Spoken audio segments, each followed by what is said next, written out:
जनपद सिविल अस्पताल शहर से कुछ दूरी पर स्थित एक पुराना लेकिन कार्यरत अस्पताल। इसकी स्थापना आजादी के पहले हुई थी।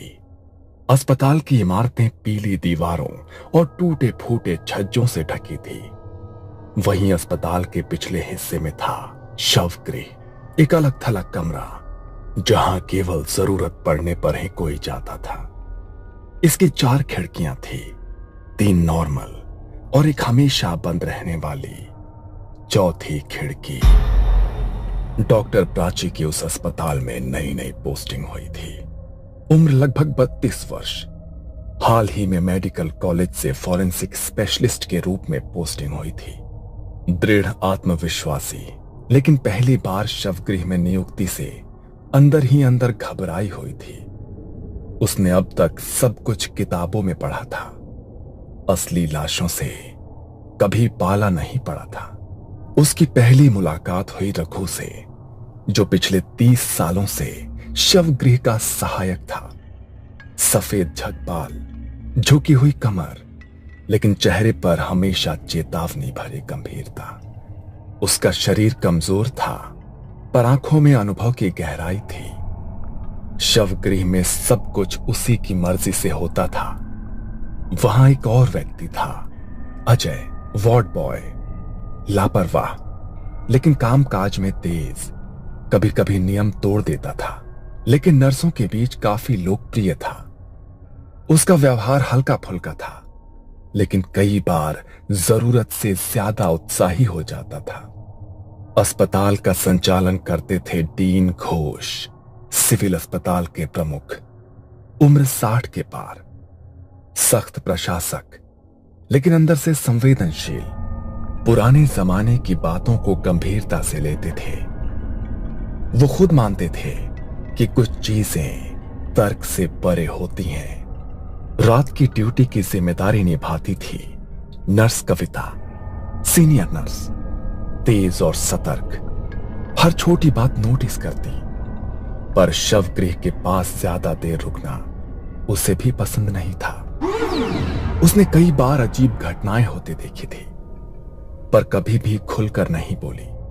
डॉक्टर प्राची शर्मा को जब इस शवगृह में ड्यूटी के लिए भेजा गया, तो उसने सोचा कि यह बस एक सरकारी जॉब है। दिन में लाशें देखो, रिपोर्ट बनाओ और शाम को घर लौट जाओ। लेकिन जैसे ही वो पहली बार शवगृह के अंदर पहुंची, रघु ने उसे रोकते हुए कहा, मैडम, बाकी 3 खिड़कियां आप खोलिए, पर चौथी खिड़की को कभी छूना मत। क्यों? वहां भूत रहता है क्या? यहाँ जो आता है वो हंसता है, फिर एक दिन चुपचाप चला जाता है। प्राची ने उसे हल्के में लिया, लेकिन ये शुरुआत थी उस डरावनी कहानी की जो धीरे धीरे उसका हिस्सा बनने वाली थी। 6 साल पहले इसी अस्पताल में एक और डॉक्टर काम करते थे, डॉक्टर जोशी। डॉक्टर जोशी काबिल डॉक्टर थे, लेकिन अंधविश्वास में उनका विश्वास नहीं था। एक रात ड्यूटी के दौरान उन्होंने सिगरेट पीने के लिए चौथी खिड़की खोल दी थी, लेकिन नर्स कविता वो वहां से गुजर रही थी। तब उसने वो दृश्य देखा था। वो खिड़की खोलते ही जैसे कुछ धुआं सा अंदर आया और डॉक्टर जोशी वहीं शॉक में खड़े थे। उनके चेहरे पर ऐसा डर था जैसे वो कुछ देख रहे हों जो वहां था ही नहीं। कविता थोड़ी देर के लिए वहां से गई थी, लेकिन जब लौटी तो उसने डॉक्टर जोशी को अजीब अवस्था में देखा। उनकी आंखें खुली थी, चेहरा पसीने से भीगा था और एकटक उसी खिड़की को घूर रहे थे। उस हादसे के बाद डॉक्टर जोशी ने किसी से कुछ नहीं कहा, लेकिन वो अंदर से बदल गए थे। उन्होंने चुपचाप अपने ट्रांसफर की अर्जी दे दी, पर उनका ट्रांसफर मंजूर होने से 2 हफ्ते पहले ही उनकी लाश उसी चौथी खिड़की के नीचे अस्पताल के अहाते में मिली थी। आंखें खुली हुई, शरीर में कोई चोट नहीं, लेकिन चेहरा वैसा ही भयभीत जैसा नर्स कविता ने उस रात देखा था। इस हादसे के बाद कविता ने डीन को सारी सच्चाई बताई। 2 हफ्ते पहले की बात है। जोशी सर नाइट शिफ्ट कर रहे थे। मैं वहाँ से वॉशरूम जा रही थी, तभी मैंने उन्हें वो चौथी खिड़की खोलकर सिगरेट जलाते देखा।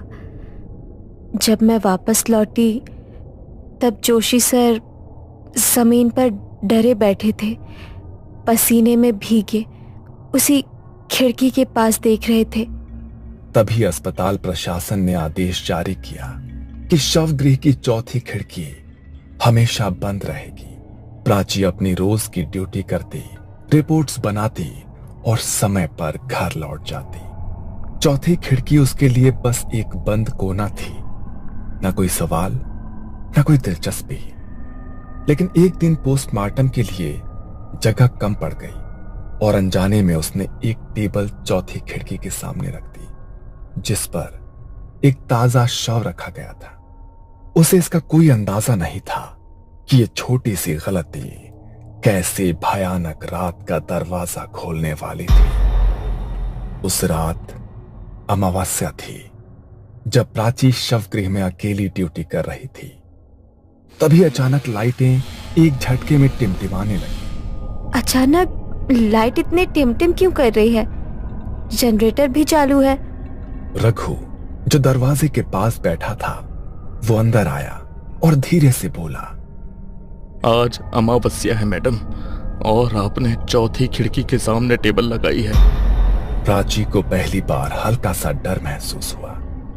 उसने इधर उधर देखा, कुछ असहज सा महसूस करने लगी।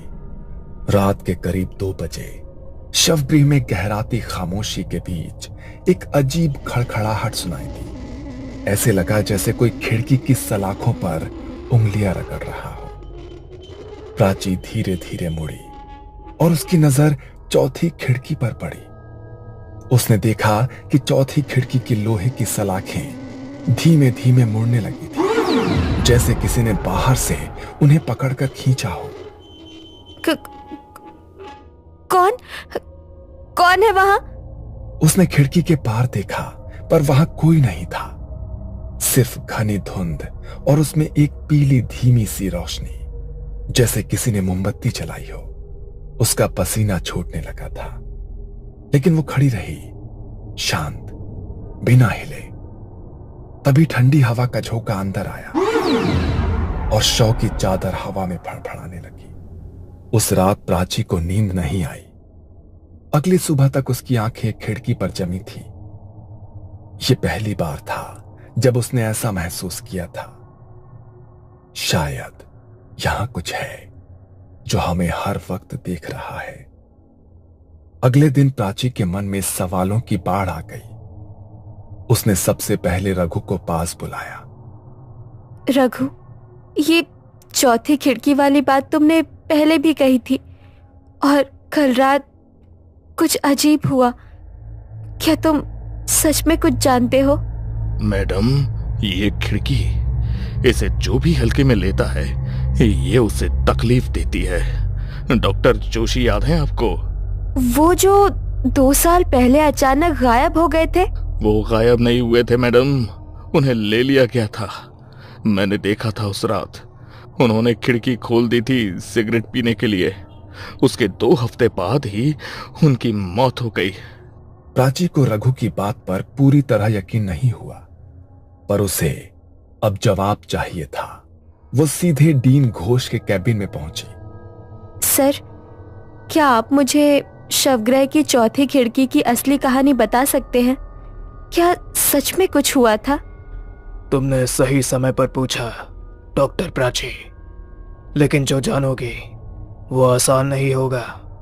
उन्होंने कुर्सी से उठकर खिड़की की तरफ देखा, जैसे कुछ याद कर रहे हों, और फिर बोले, उस खिड़की के नीचे कभी लाशें नहीं रखी जाती थीं, लेकिन 8 साल पहले एक केस आया था।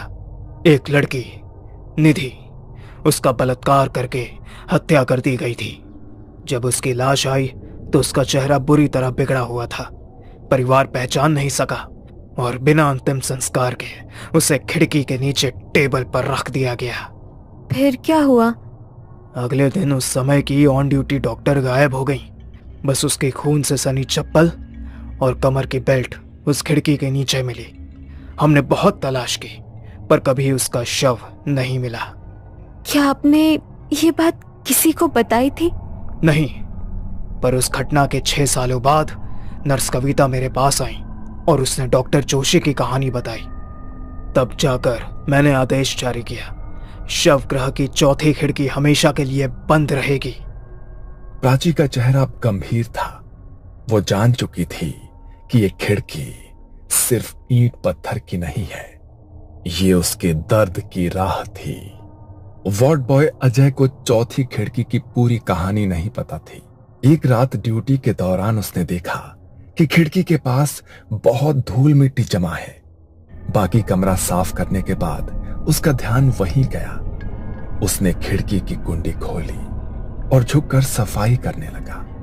जैसे ही उसने झाड़ू से खिड़की की जाली छुई, एक करंट उसके पूरे शरीर में दौड़ गया। कविता, इस खिड़की के पास से ठंडी सांस जैसी लग रही है, कोई है क्या? नर्स कविता बाहर कॉरिडोर में ही थी, लेकिन तब तक उसे कुछ महसूस नहीं हुआ। रात के 2:45 पर अचानक शवगृह से एक दिल दहला देने वाली चीख गूंजी। कविता भागती हुई अंदर पहुंची। वहां अजय फर्श पर पड़ा था, आंखें पूरी तरह खुली हुई, मुंह जैसे चीखते चीखते खुला रह गया हो, चेहरा सफेद और भयभीत। ऐसा लगा जैसे उसने मरने से पहले कुछ ऐसा देखा हो जिसे वो सहन नहीं कर पाया। खिड़की की ओर देखा तो वहां एक लाल साड़ी में कोई औरत जैसी आकृति खड़ी थी। उसका चेहरा धुंध में छुपा हुआ था और अगले ही पल वो गायब हो गई। कविता सन्न रह गई। उसे समझ आ गया कि अजय ने वही गलती की थी जो पहले डॉक्टर जोशी कर चुके थे। प्राची डॉक्टर होने के साथ साथ थोड़ी आध्यात्मिक भी थी। उसने निधि की आत्मा की पीड़ा को समझा और तय किया कि वो इस रहस्य को पूरी तरह से सुलझाएगी। उसने किसी तरह डीन घोष को मनाया और अगले अमावस्या की रात एक अनुभवी तांत्रिक बाबा महेश्वर नाथ को बुलाया। बाबा ने शवगृह की चौखट पर बैठकर तंत्र विधि की तैयारी शुरू की। लाल रंग की चंदन की रेखाएं, भस्म से घेरा और मंत्रोच्चार। प्राची ने अपनी जान की परवाह किए बिना चौथी खिड़की के सामने एक कैमरा लगाया और खुद विधि में शामिल हुई। जो आत्मा न्याय की प्यासी हो वो अब प्रकट होगी। डरो मत, सच को उजागर करना अब तुम्हारा कर्तव्य है। रात के 3 बजे खिड़की की जंजीरें खड़कने लगी और एक ठंडी हवा शवगृह में भर गई। कैमरे की स्क्रीन ब्लैंक हो गई। तभी प्राची ने सुना, मुझे न्याय दो। एक परछाई धीरे धीरे सामने आई। वही लड़की, झुलसी त्वचा, अधखुले होंठ और खून से सनी साड़ी। मैं इंतजार करती रही हर रात। कोई मेरा सच नहीं जानता। किसी ने मेरी चिता नहीं जलाई। मैं अधूरी रह गई।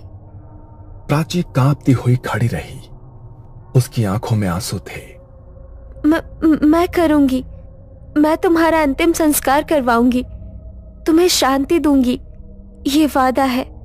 बाबा ने मंत्र पढ़ते हुए खिड़की पर भस्म फेंका और एक तेज चीख गूंजी जैसे आत्मा ने वर्षों का दर्द उगल दिया हो। कमरे का तापमान सामान्य होने लगा, लेकिन हवा में अब भी भारीपन था, जैसे कोई दर्द अभी पूरी तरह गया नहीं था। बाबा महेश्वर नाथ ने जो भस्म निधि की आत्मा पर डाली थी, उसने उसकी व्याकुल आत्मा को कुछ क्षणों के लिए शांत कर दिया। कमरे का तापमान सामान्य होने लगा और बाबा ने धीरे से प्राची से कहा, अब समय है उसे अंतिम मुक्ति देने का। जब तक उसका अंतिम संस्कार नहीं होगा ये पीड़ा कभी खत्म नहीं होगी। अगले ही दिन प्राची ने निधि के पुराने केस को दोबारा खुलवाया। डीएनए टेस्ट और अस्पताल के रिकॉर्ड्स के जरिए वो आखिरकार निधि के परिवार तक पहुंचने में सफल रही। जब परिवार को सच्चाई बताई गई तो उनकी आंखों में आंसू छलक आए।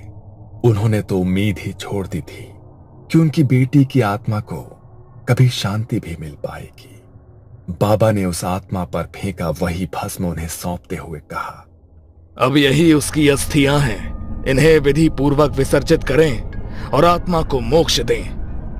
एक सप्ताह बाद पूरे धार्मिक रीति रिवाजों के साथ गंगा किनारे निधि का अंतिम संस्कार किया गया।